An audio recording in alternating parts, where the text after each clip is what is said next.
Salut les amis et bienvenue à ce nouveau numéro de la Minute Arthur. Aujourd'hui, je viens nous parler de nos différences.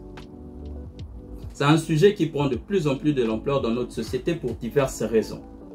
Mais d'entrée de jeu, j'aimerais répondre à une citation de Nelson Mandela qui disait « Nos différences sont notre force en tant qu'espèce et en tant que communauté. » Vous savez, de nos jours, les lignes qui fixent les limites de nos différences sont de plus en plus floues. Et dans certains domaines, il est carrément difficile, voire impossible de faire la différence entre une chose et une autre. Par exemple, un homme est différent d'une femme. C'est un fait. Au-delà même de la morphologie, la façon de penser d'un homme est différente de celle d'une femme. En disant cela, je ne veux pas dire que l'homme est mieux que la femme, mais plutôt je veux juste dire qu'ils sont différents. Comme dans un sport collectif, tout le monde ne joue pas le même rôle ou le même poste, mais on a besoin de tout le monde pour remporter un succès. On n'est pas obligé d'être similaire pour s'accepter mutuellement.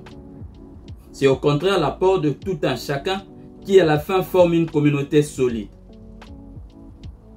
Très souvent, quand on est en face d'une personne différente de nous, notre première réaction est celle d'être réticent, parce qu'on ne sait pas trop dans quel angle l'autre personne voit les choses. C'est une réaction normale, parce que la première mission du cerveau humain est de nous protéger contre l'intrusion et assurer notre survie.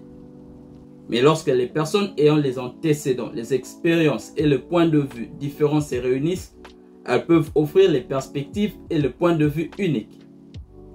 Cette diversité de pensées peut conduire à une résolution plus créative de problèmes et à l'innovation. Bien sûr que la similarité a sa place, parce que pour atteindre un objectif commun, il faut au départ avoir ce même objectif.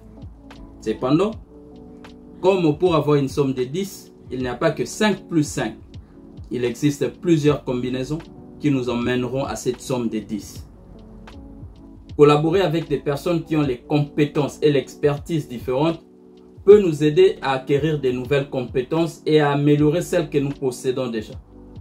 Car dans un monde de plus en plus interconnecté, la compréhension et l'appréciation de nos différences peuvent nous aider à relever plus efficacement les défis et à saisir les opportunités qui se présentent à l'échelle mondiale.